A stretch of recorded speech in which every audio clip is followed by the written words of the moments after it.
आज हम लोग जो टॉपिक स्टार्ट करने वाले हैं उसका नाम है आइसोमेरिज्म।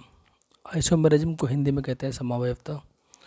ये क्या होता है, ये कैसे काम करता है? देखिए, आइसोमेरिज्म बेसिकली क्या होता है, अगर आपके कोई फार्मूला आपको दिया हो, फॉर एग्जांपल कोई फार्मूला हो सकता है, तो सेम फार्मूला उसके लिए होना चाहिए। जैसे कि मैं आपके सामने लिख रहा हूँ C2H4Cl2, ठीक है। ये हमारा क्या है, एक फार्मूला है। इसको हम क्या क्या बना सकते हैं, जैसे कि आप इसको इस तरह अरेंज कर सकते हैं कि दो कार्बन लगाए, यहाँ पर हाइड्रोजन हाइड्रोजन, यहाँ पर हाइड्रोजन हाइड्रोजन, ठीक है। Cl2 का मतलब दो Cl लगाने हैं, तो मैंने एक Cl लगा दिया यहाँ पे, एक Cl लगा दिया यहाँ पे। ये पहली पॉसिबिलिटी हो गई। दूसरी पॉसिबिलिटी क्या हो सकती है, आप उसको इस तरह से भी अरेंज कर सकते हो। आप तीन हाइड्रोजन यहाँ लगा दो, एक हाइड्रोजन यहाँ लगा दो, और बचा हुआ दो Cl जो है आप दोनों एक ही कार्बन पे लगा दो। तो देखिए, ये वाला जो स्ट्रक्चर आपका बना हुआ है ये अलग है, और ये वाला जो नीचे बना हुआ है ये आपका बिल्कुल अलग है। अगर आप नेमिंग पढ़ चुके हो तो नेमिंग भी आप कर सकते हैं। पहले वाले का नाम क्या हो जाएगा, 1,2 डाईक्लोरो इथेन, और दूसरे वाले नाम क्या आ जाएगा, 1,1 डाईक्लोरो इथेन। इसका मतलब हुआ कि इन दोनों के नाम भी चेंज आए हैं। तो आइसोमर्स क्या होते हैं कि ऐसे कंपाउंड्स जिनका मॉलिक्यूलर फार्मूला सेम रहता है लेकिन उनकी प्रॉपर्टीज़ में डिफरेंस होता है। अब प्रॉपर्टीज़ में डिफरेंस क्यों आया, क्योंकि हो सकता है उनमें पोजीशन चेंज हो सकता है चेन की लेंथ चेंज हो, तो इसी के बेस पे आइसोमर्स को बहुत सारे पार्ट्स में बांटा गया है, ठीक है। तो ये बेसिकली एक दूसरे के क्या हो जाएंगे, आइसोमर्स। यही हमारी लाइन लिखी हुई भी है कि compounds having same molecular formula, ठीक है। मॉलिक्यूलर फार्मूला सेम होना चाहिए, लेकिन फिजिकल या फिर केमिकल प्रॉपर्टीज़ में क्या होगा, डिफरेंस हो जाएगा। इन्हें हम कहते हैं आइसोमर्स, ठीक है। एक एग्जांपल और पकड़ लेते हैं। फॉर एग्जांपल अगर मैं किसी ग्रुप की बात करूं तो C2H6O, ठीक है। C2H6O को आप दो तरीके से ले सकते हैं। पहला तरीका CH3 C double bond O CH3, चाहे तो आप ऐसे लिखें, और इसको लिखने का एक और तरीका हो सकता है CH3 CH2 और आपका CHO। अब ध्यान से देखिए, ये जो आपके सामने बना हुआ है ये कीटोन है, और ये क्या है अपना CHO यानी एल्डिहाइड है। लेकिन दोनों में देखो दो कार्बन, सॉरी यहाँ पे 3 कर दीजिए, 3 कार्बन और 6 हाइड्रोजन एक ऑक्सीजन। यहाँ पर 3 कार्बन 6 हाइड्रोजन और एक ऑक्सीजन। तो C3H6O जो है उसको हमने दो तरीके से लिखा, और दोनों के नाम क्या आएंगे, अलग अलग आएंगे। इसका नाम अलग है, इसका नाम अलग है। पहले वाला नाम क्या हो जाएगा, 3 कार्बन को बोलते हैं प्रोप, सारे सिंगल बॉन्ड बीच में, तो प्रोप एन ओन, प्रोपेनोन। और यहाँ पे क्या हो जाएगा, प्रोप एन अल यानी कि प्रोपेनल। तो दोनों के नाम भी क्या है, डिफरेंट आए हैं, ठीक है। तो अब आप समझ गए होंगे कि फार्मूला हमारा सेम रहे लेकिन अलग अलग टाइप के वो कंपाउंड्स होने चाहिए। अब देखिए आइसोमर्स कितने टाइप के होते हैं, तो आइसोमर्स मेनली दो टाइप के होते हैं, स्ट्रक्चरल और स्टीरियो, ठीक है। स्ट्रक्चरल जो होते हैं वो 6 टाइप के होते हैं, chain, position, ring chain. FGI का मतलब होता है फंक्शनल ग्रुप आइसोमेरिज्म, अगला आता है मेटामेरिज्म, अगला आता है टॉटोमेरिज्म, ठीक है। स्टीरियो वाले जो होते हैं वो दो टाइप के होते हैं, कन्फर्मेशनल एंड कॉन्फ़िगरेशनल। उसमें कन्फर्मेशनल तो अकेला है, लेकिन कॉन्फ़िगरेशनल जो होता है वो फर्दर दो पार्ट्स में हम डिवाइड कर सकते हैं, एक ज्योमेट्रिकल और एक ऑप्टिकल।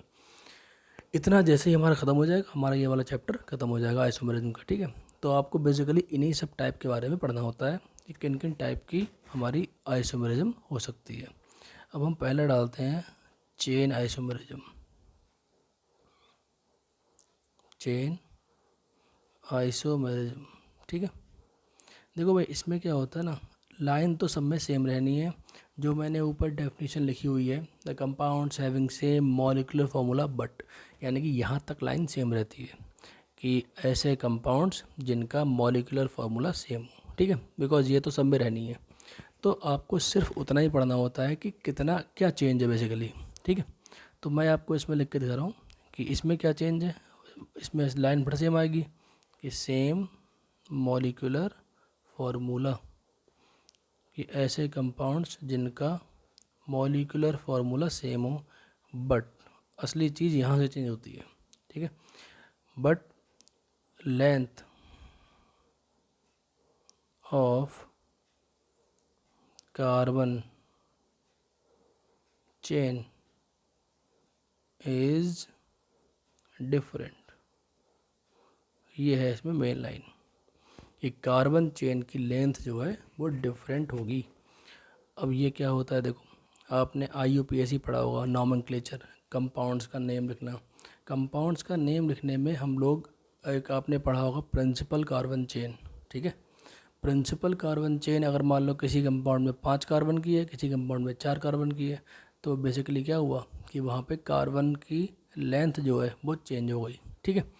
और ज़रूरी नहीं कि सिर्फ प्रिंसिपल कार्बन चेन की ही बात करें, अगर साइड चेन की भी चेन लेंथ चेंज होगी तब भी हम उसे बोल देंगे चेन आइसोमेरिज्म। देखो इसका एग्जांपल देखते हैं। एग्जांपल इसका आता है 1 2 3 4, यहाँ पे 4 कार्बन है और आपने 1 2 3 लिखा और चौथा ऐसा कर दिया, ठीक है। तो अगर आपको ये समझ में आते हैं तो बढ़िया बात है, और नहीं भी आते हैं तो एक काम कर सकते हैं, इनको हम चेंज कर सकते हैं उस फॉर्म में। अगर आप चाहो तो इसे हम CH3 CH2 CH2 and then CH3, ठीक है। ये कर लिया इसको, और इसको हम क्या लिख सकते हैं इस तरीके से, CH3 CH CH3 and CH3। अब आप ध्यान से देखो, इसमें बेसिकली कितने कार्बन है, 4 कार्बन है, ठीक है। हाइड्रोजन कितने हैं, 3 3 6 2 8 2 10। ये क्या है आपका C4H10। ये भी आपका क्या बन रहा है, देखो C4H10। यानी कि फॉर्मूला तो दोनों में सेम है, अंतर क्या आ रहा है, अंतर आ रहा है चेन की लेंथ का। यहाँ पर चेन की लेंथ है 1 2 3 4, यहाँ है 1 2 3, तो चेन की लेंथ में क्या आ गया, डिफरेंस आ गया। तो इन दोनों कंपाउंड्स को हम बोलेंगे आपस में ये चेन आइसोमर्स हैं, ठीक है।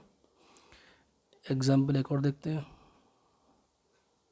मान लीजिए 5 कार्बन लगा दो लाइन से, मान लीजिए आपने 4 कार्बन लाइन से लगा दिए और आपने ये 3 कार्बन लगा दिए इस तरीके से, ठीक है। आप अपने आप ये चेक करेंगे C5H12 बन रहा है ये, ठीक है। पहला वाला भी C5H12 है, दूसरा वाला भी और तीसरा वाला भी, ठीक है। तीनों में देखिए आप कार्बन चेन की लेंथ 1 2 3 4 एंड 5, यहाँ पे 1 2 3 एंड 4, यहाँ पे 1 2 एंड 3। पहले वाले में 5 की चेन, दूसरे वाले में 4 की चेन, तीसरे वाले में 3 की चेन। यानी कि आपस में क्या कर सकते हैं, आपस में ये हो जाएंगे हमारे चेन आइसोमर्स, चेन आइसोमर्स, ठीक है। एग्जाम्पल कितने ही बन सकते हैं, हमें मेन कॉन्सेप्ट पता होना चाहिए, ठीक है। अभी क्वेश्चन बहुत सारे कराऊंगा अभी मैं। तो सेकंड आपका स्टार्ट होता है पोजीशन आइसोमरिज्म। पोजीशन आइसोमर्स, नाम से ही क्लियर है कि इस बार पोजीशन चेंज होनी है। तो बात है कि स्टार्टिंग लाइन तो सेम रहती है, the compounds having same molecular formula, यानी कि ऐसे कंपाउंड्स जिनका मॉलिक्यूलर फार्मूला सेम रहे। लेकिन क्या चेंज है इस बार, पोजीशन चेंज है। किसकी पोजीशन चेंज है ये हमें चेक करना है। तो पोजीशन ऑफ, हो सकता है मल्टीपल बॉन्ड, मल्टीपल बॉन्ड का मतलब डबल बॉन्ड, ट्रिपल बॉन्ड, ठीक है, या फंक्शनल ग्रुप। फंक्शनल ग्रुप का मतलब क्या हुआ, जो हमारी पूरी टेबल पढ़ाते हैं हम लोग है कि OH अल्कोहल होता है, COOH कार्बोक्सिलिक एसिड होता है, CN साइनोनाइट्राइल होता है, ठीक है। तो वो पूरी ग्रुप की टेबल फंक्शनल ग्रुप हो सकता है। और साइड चेन, इनमें से किसी भी चीज़ की जो पोजीशन है अगर वो चेंज हो रही हो, ठीक है, तो आप कह देंगे कि वो क्या हो जाएगा हमारा पोजीशन आइसोमर्स। तो आप कह लिख सकते हैं कि position of these will be change. लेकिन इसमें एक कंडीशन होती है, वो कंडीशन बहुत इम्पोर्टेंट है, इसको स्टार मार्कर लीजिए। चेन लेंथ यानी कार्बन के चेन की लेंथ है must be same, chain length must be same. ये मैंने इसलिए लिखा है यहाँ पे स्टार मार्क करके, ठीक है। ये इसलिए लिखा है क्योंकि अगर आपकी चेन की लेंथ चेंज हो गई तो वो बन जाएगा चेन आइसोमर्स, ठीक है, तो वो पोजीशन रह नहीं पाएगा। तो इसीलिए मैंने कहा है कि पोजीशन आपको तभी चेक करनी है जब ऑलरेडी चेन आपकी सेम हो। अगर चेन चेंज हो गई है तो वो पोजीशन नहीं आएगा, वो क्या बन जाएगा अपना चेन आइसोमर। कैसे देखो, एग्जांपल देखते हैं। पहला एग्जांपल, आपने यहाँ 4 लगाए, यहाँ लगा दिया OH, 4 कार्बन यहाँ लगा दिया आपने OH, ठीक है। अब देखिए यहाँ पे 1 2 3 और 4 कार्बन, यहाँ पे 1 2 3 और 4। पहले चेन चेक करेंगे, क्या हमारी चेन सही है? बिल्कुल सही है। यहाँ भी 4 की है, यहाँ भी 4 की है। यहाँ पे OH कहाँ बैठा है? सेकंड पोजीशन पे। यहाँ पे कहाँ बैठा है? फर्स्ट पोजीशन पे। यानी कि OH ग्रुप की पोजीशन चेंज है, एक में फर्स्ट पे एक में सेकंड पे है। तो इन्हें हम बोल सकते हैं आपस में पोजीशन आइसोमर्स। ये हमारा बन जाएगा पोजीशन आइसोमर्स, ठीक है। ऐसे ही और एग्जांपल हो सकते हैं। अच्छा, एक एग्जांपल मैं थोड़ा अच्छा पूछता हूँ। जैसे क्या होता है, आपके सामने ऐसा आ जाता है क्वेश्चन कई बार कि यहाँ लगा है CHO और यहाँ लगा है CHO, ठीक है। तो कई बार बच्चे क्या करते हैं, इसमें भी सेम मार देते हैं कि भाई CHO यहाँ पे वहाँ लगाया फर्स्ट पे, यहाँ लगाया सेकंड पे, आंसर आ गया आपका पोजीशन। लेकिन ऐसा नहीं होगा। रीज़न क्या है? जब भी किसी फंक्शनल ग्रुप में कार्बन आ जाता है तो उसके कार्बन को भी हमें नंबरिंग देनी होती है। इसका मतलब है यहाँ पे 1 2 3 एंड 4, ठीक है। और यहाँ पे आपका आएगा 1 2 3 4 एंड 5। जब आपकी चेन की लेंथ चेंज हो जाती है तो इस कंडीशन में ये बन जाएगा चेन आइसोमर्स, ठीक है। तो ये आपको ध्यान रखना है ऐसे एग्जांपल्स में कि भाई अगर कार्बन की चेन की लेंथ चेंज हो रही है तो उस कंडीशन में वो पोजीशन ना बन के क्या बन जाएगा? चेन आइसोमर, ठीक है। पोजीशन बहुत सारे हो सकते हैं। एक और देखो, मैं आपको दिखाता हूँ। जैसे बेंजीन होता है, बेंजीन में क्या होता है कि जो पहली पोजीशन होती है, जब जैसे मान लो यहाँ पे लगाए OH, तो कुछ भी लग जाता है उसके बाद 3 कंडीशन बन जाती हैं, 3 पोजीशंस। इस पोजीशन को बोलते हैं ऑर्थो, इसको और इसको, ठीक है। इस पोजीशन को बोलते हैं मेटा, इसको भी और इसको भी। और इस तीसरी वाली को बोलते हैं पैरा। तो बेसिकली 2 ऑर्थो बन गए, 2 मेटा और 1 पैरा, ठीक है। ये मैंने क्यों लिखा है? ये इसलिए लिखा है क्योंकि आपको पता होना चाहिए, बाई चांस आपके सामने क्वेश्चन ऐसा आ जाए कि भाई यहाँ पे लगा है OH और यहाँ लगा है CH3, ये पहला क्वेश्चन। और यहाँ पे लगा है OH ऊपर के लिए और यहाँ लगा है CH3, ठीक है। तो आपसे पूछा जाएगा कि ये दोनों कौन से आइसोमर्स हैं, तो आप बोल देंगे ये दोनों पोजीशन आइसोमर्स हैं। क्यों? क्योंकि ऑर्थो, मेटा एंड पैरा ये बेसिकली क्या है? अलग अलग पोजीशंस हैं। ये कोई ग्रुप चेंज नहीं हो रहा है, ना ही इसमें कोई नंबरिंग चेंज हो रही है, ठीक है। चलिए एक और एग्जांपल देखते हैं इसी का। जैसे यहाँ मिथाइल लगा है और यहाँ मिथाइल लगा है, तो ये भी साफ साफ क्या हो गया आपका? पोजीशन। कैसे हो गया? बड़ा आसान है। नंबरिंग कर लो पहले। नंबरिंग करेंगे तो 1 2 3 4 एंड 5, 1 2 3 4 एंड 5, ठीक है। यहाँ पे थर्ड पे लगा हुआ है CH3, यहाँ पे सेकंड पे लगा है CH3। अब एक क्वेश्चन मैं आपको देता हूँ, आप वीडियो पॉज करके ना कमेंट कर देना कि आपको क्या लगता है इसका आंसर। उसके बाद मैं आंसर आपको इसी में बता दूँगा, ठीक है। देखो, अगर आपके पास ऐसा हो, एक ये है,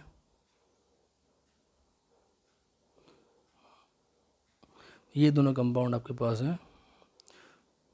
होना क्या है इसमें? देखो, इसमें 1 2 3 4 5 6, थर्ड पोजीशन पे क्या लगा? इथाइल। और यहाँ पे आपका 1 2 3 4 5 6, ये भी 6 की चेन है, वो भी 6 की चेन है, ठीक है। प्रिंसिपल कार्बन चेन की लेंथ सेम है।